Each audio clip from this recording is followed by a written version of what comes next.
Welcome into Rally Cap, everyone. Like we do every week, we're talking next week in MLB, what to watch, what we're excited about. But Parker, before we even get into next week, last week was a hell of a lot of fun. We have people laying haymakers. We have people robbing home runs like it's their full-time job. In the case of Joe Odell, obviously it's his full-time job, but 3 times in one game, yikes. Yeah, man, Joe Adell robbed 3 home run like, not just like there are some home run robberies that are like, "Put that hit the top of the wall." No, 3 legit home run robberies from Joe Adell in right field at Angel Stadium, the very same outfield that I had the opportunity to play on in this past October, and I'll tell you, Yeah. it's a long distance he covered to go to go get those baseballs. Um, Absolutely incredible. There was a lot of people talking on Twitter about what was more impressive and what you would rather do, and what was more impressive. And I have to ask you because I want your opinion. What's more impressive? 3 home runs robbed in one game or 4 home runs hit in one game? That is a really hard question. Or more qualifying, what is more impressive, that particular Joe Adell game or any 4 home run game ever? I personally think 4 home runs. Why? Really? I do, and here's why. Because these outfielders, like a Joe Adell, who is a premium outfielder, he's got the speed. He's going to get to those balls. They were hitting the right spot for him to get them. Great. He's paid to catch those balls. If you're out there in a game in 9 innings hitting 4 home runs, you're most likely seeing that at least off of 2, maybe 3 different pitchers with 2 or 3 different repertoires. Like hitting a baseball is hard, folks. It's the hardest thing to do in all of sports. We believe that here. So doing that 4 times off of different pitchers with different styles and different delivery, that to me, that's the obvious choice. Okay, fair enough. Which one would you rather do? Like, if it was you, which one would you rather do? 4 home runs, out of Okay, doubt. so for Out of me, doubt. personally, I think that Joe Adell's 3 catches are more impressive than any 4 home run game, and my only reasoning is Wow. that's never happened before. This is the Fair. first time. And you know what? Fair. Mostly because how often do you see a guy go up to try to rob a home run? It's either just out of reach or Yeah. it hits the glove and goes out, everything like that. How often does a guy get 3 opportunities to truly legitimately rob home runs in the same game and make all those catches? And the thing that was most impressive to me was that the Angels won this game 1-0. Every Yes. single one of those home run robberies saved the game in succession. And then you combine it with the pose, the pick from Oh, behind, oh, standing in the stands, like it's that's cool. awesome. Now, I think his is more impressive. I would totally rather hit 4 home runs. That is 100% the one I would rather do. Absolutely. Hitting 4 home runs is absolutely the thing I would rather do. But props to A Joe Adell. That hundred was the best percent. defensive game I've ever seen in my life. Totally. While that's going on, you have the Angels and the Braves. Let's stay with the Angels. Yeah. Angels and the Yeah. Braves. Jorge Soler, Ronaldo Lopez going at it. I mean, Former we teammates. see former teammates on the Braves, to the 2024 Braves. We see these things, these skirmishes happen all the time. But these guys, they are going at it. I mean, we haven't seen anything like this in quite a few years. It was a big one. No, yeah, you're right. And also, it was weird. Like, Jorge was not in the right. No. Okay, let me get to. So the ball wasn't close to hitting him. It was just fired at the backstop. It was like, you remember when Manny and Clemens got into it, and the ball was like nowhere near Manny. It was just any excuse. Any excuse. 100%. And you know what? That's 04 Red Sox baseball, 03 Red Sox Yes. baseball. That's just what it was back then. But this is what that felt like. And it wasn't. It escalated over the course. It was like a slow burn because the ball goes fired to the backstop and Soler just kind of stares at Lopez. Lopez gets the ball back and he just kind of there's a stare down happening between the mound and the batter's box. And then Soler decides he doesn't like something, so he starts walking towards Lopez. And then he runs at Lopez, drops the bat. Big mistake because he dropped his weapon. Reynaldo Lopez had no qualms absolutely bodying this man with a baseball in his hand. That's assault. And then we get Walt Weiss form Walt Weiss, yeah. tackling. Walt Weiss came out of nowhere, form tackles Jorge Soler. By the way, the Atlanta Falcons tweeted out the picture of Walt Weiss tackling Soler and told him to come to training camp this year. So that's awesome. This was an absolutely insane fight. Now, the thing that gets me is, first of all, we don't get a ton of fights in baseball. I think the last one I remember was like Anderson versus Ramirez was like the last like Yeah, blows actually think landing so. fight.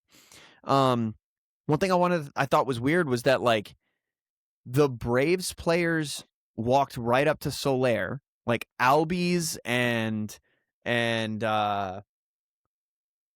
Albies and Acuna immediately went up and started talking to Soler calmly. And then nobody really like went up to Reynaldo Lopez. He was also a former Angel. And it's like, I don't Yeah, know. Mike Trout went to go talk to Reynaldo Lopez. It was almost like all these guys' it's weird. former teammates were on each other's teams, kind of like I was saying about Wilson Contreras and David Hamilton and the Red Sox and the Brewers. And Yeah. it's kind of nuts. Like everybody was on each other's teams. Goodness. Well, yeah, that definitely got some attention last week. Last week was some odd things happened in the sport, and I'm ready to move past it because it was just an odd week. We have teams that are in the basement that we're not expecting are in the basement. By the way, go watch that video because we talked about a couple teams that are Mm-hmm. still in the bottom of the barrel of their divisions. But it's all about looking ahead, Parker. And what we do every week is we go ahead and give our pick to clicks, and then we talk about series that we're looking forward to watching in the next 7 days. But Parker, let's talk about last week's pick to click really fast. Can You we had picked not? Ryan O'Hearn. No, I want to. It's important we spend some Okay. time. Okay. Now you picked Ryan O'Hearn. I picked Joey Weimer. And I for sure thought, Parker, that I was going down on this one. We were about 3 days in the week, and I was like, this is not going to go well for me. What was the final on it? What was the final on it? Weimer had 8 hits and O'Hearn had 7, which I would argue both of us clicked pretty hard. That was pretty Totally. impressive. That was pretty good. So that puts me up one on Parker for pick to click. But guess what? That's just the first one. We have many weeks to go. So Parker, who do you got for next week's pick to click? Can I ask you, can we change the qualifying statistics, not just hits, but do runs plus hits plus RBIs? Kind of like, I don't know if you've seen on in Okay. gambling, or in fantasy Yes. even too, runs plus hits plus RBIs, the total number of all those things. So like home Let's runs do it. become worth a lot more because they're worth 3 now. Um, Let's do it. all right, cool. With that being said, my pick to click for this next week is Chandler Simpson of the Tampa Bay Oh my, Rays. you are high on Chandler system. If you Chandler system, Chandler Simpson. If you checked Parker's in my text right now, Yeah. Chandler Simpson is brought up numerous times. Oh yeah, and like at least twice in the last week I brought up Chandler Simpson. Big fan of the guy. Talking 99% range, outs above average, 1% first percentile arm value. Oof. Good. 99th percentile sprint speed, 100% K percentage, 100 percentile width percentage, and 99% squared up percentage. All of that combined with a first percentile, all of these are first percentile, by the way, average exit velo, barrel percentage, hard hit percentage, and My bat speed. God.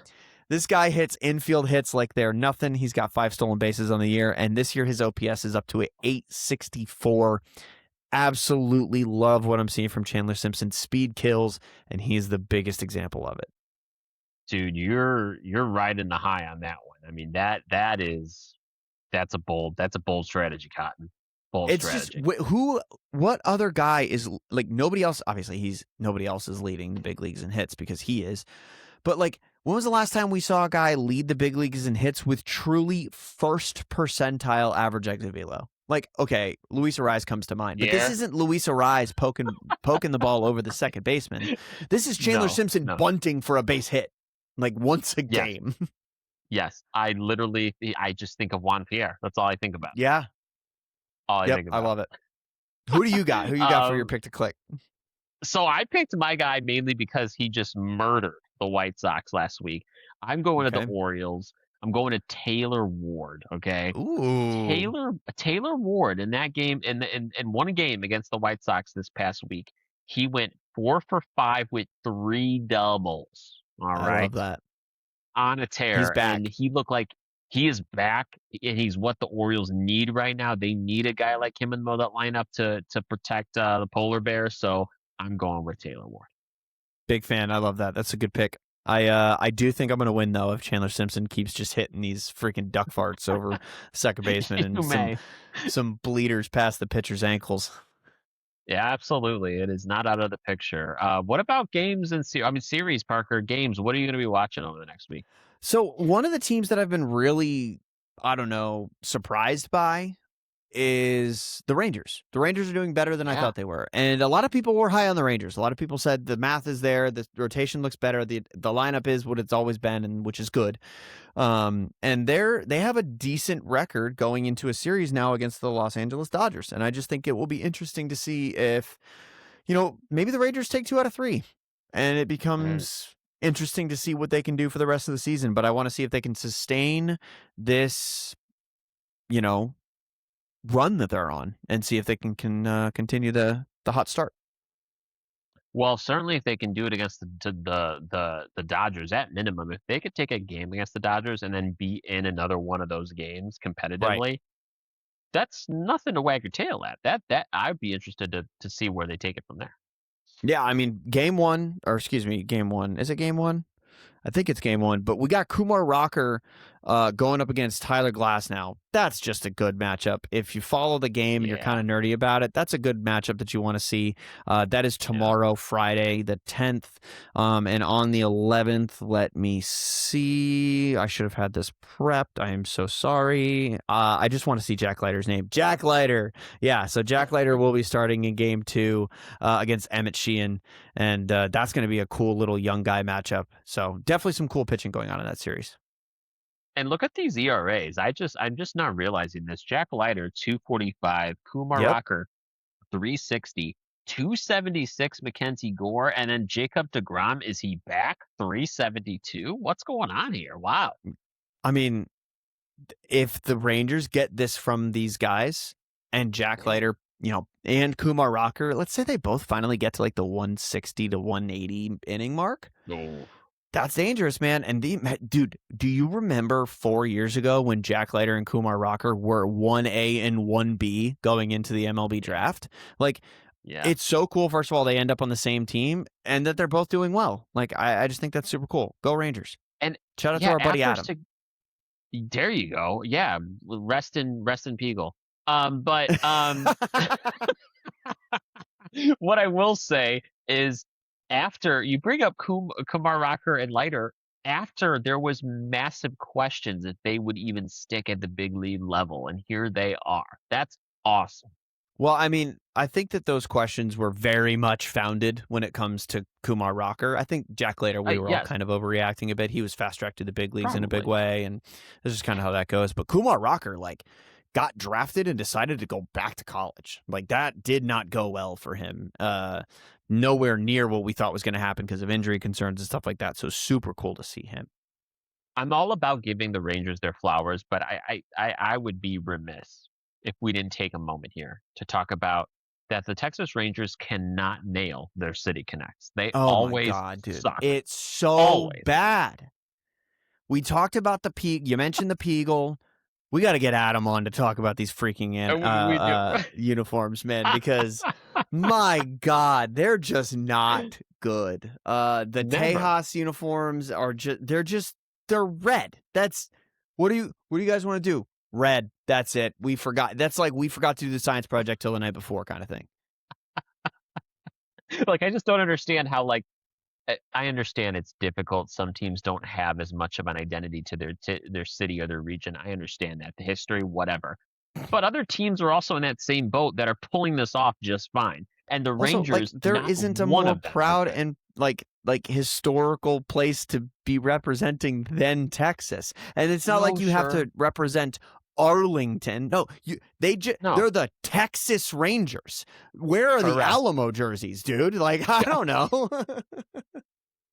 You could put Sam Houston on the damn thing. I don't care. Something, Why please. Is it, I know Houston has claimed the Space City thing, but you could do space and NASA themed or something. I don't know. Like, there's so much going on in Texas. something. You could, uh, I don't know, but I need it to be fixed because they can't. This is their third jersey now, and they've all sucked. Like they need to do something different. you know what's funny is I thought that they were in the better uniform design class of the MLB because their new home jerseys with like the script writing rather than the Oh, black love Texas those. that I love those so much. Yes, I yes, just don't know and what the happened powder when it came to the. blues.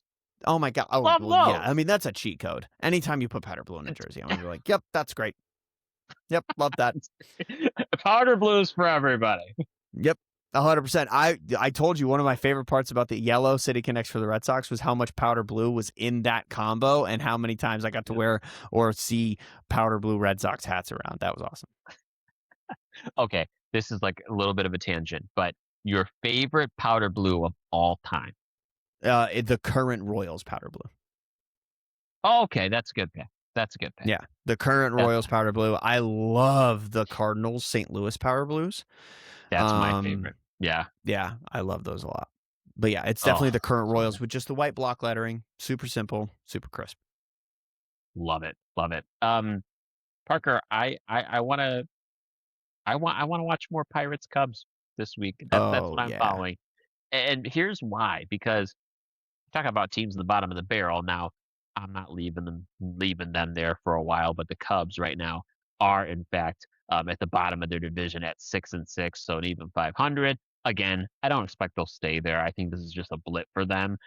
yeah, However, they just lost Cade Horton for the whole year. they Okay. did. Big piece of their not deep pitching staff. That is a huge concern. So I'm not here. I was talking to a buddy about it yesterday. I had them pegged, I'm pretty sure, in our predictions to be around 94 to 96 wins. I'm concerned they're not going to hit 89. Yeah, Like, no, I mean, I'm we really both brought it up. concerned. I can say I told you so all I want about the Tigers. We both talked about how thin the pitching was in Chicago and about how Yeah. that was something they had to overcome last year with Justin Steele going down. And now here we are again. Cade Horton was the only reason that team was viable after Justin Steele went down last year. And so to Yeah. see him go, that's bad. That's not good. So I'm watching this series not only to see if the Cubs can just, persevere through this, but also they're playing a team that has seemingly been rejuvenated in the Pirates. I mean, the Pirates Yeah. right now, they're sitting at 7-5. They just signed their face of the franchise, Connor Griffin, to a 9-year deal. And of From course, Paul you have Skeen's mouth. rotation from Paul Skeen said that. from Paul. Yes, absolutely he did. Absolutely he did. So the vibes are good in Pittsburgh, and if they can play competitive ball against the Cubs over this 3-game series coming up here, this NL Central, as far as I'm concerned, is up for grabs. Even with the Brewers being the Brewers, the Reds are doing some pretty fun things. They're 8-5. They're in second, a half game back of the Brewers. Pirates are right behind them, a game out. I know it's early, but this could be one of the more exciting divisions to watch in the next couple months. Yeah, I mean, so one thing I love about the Pirates, first of all, I want to get it out there. Everybody was like, I saw a couple people, at least on Twitter, be like, oh, I thought the Pirates already signed Connor Griffin to this extension. Why am I just hearing about it? Because I think it was official yesterday at the time of recording. Yeah. The Pirates did the smartest thing possible, which was negotiate the contract in its entirety. It leaks, but was not official. They let Connor Griffin debut, let him play a few games, then they sign him to the contract. So now the PPI pick with a player performance incentive pick that if Connor Griffin were to win Rookie of the Year, which he looks like he's front runner in the NL to do so, if he were to win Rookie of the Year, then the Pirates could get a compensatory draft pick in, to pay them back for not manipulating his service time. Brilliant. Brilliant. Which that wouldn't have been the case if they'd signed him to the contract before he made his major league debut. Yeah, absolutely. That's just playing chess when everyone's That's playing good checkers, business. for sure. That's good Sure business. is. Sure is. Well, friends, I know we'll be watching baseball for next week. I know you will as well. So drop us your pick to click in the comments. Let us know who's getting more hits than Taylor Ward, who's getting more surely runs than Chandler Simpson, because I don't think he's going to be getting any RBIs, but that's just me. That's just me. Hey, runs. He'll score runs though. Runs, no Runs, RBIs, hits, and RBIs. runs. I That's I exactly almost right. thought about trapping you and being like, Oh, what if stolen bases count as a point? Wouldn't that be such a jerk But you move? would have been like, "No. Who are you No, picking?" no, absolutely not. Oh my goodness. Oh my goodness. All right, folks. Thanks for following us here on Rally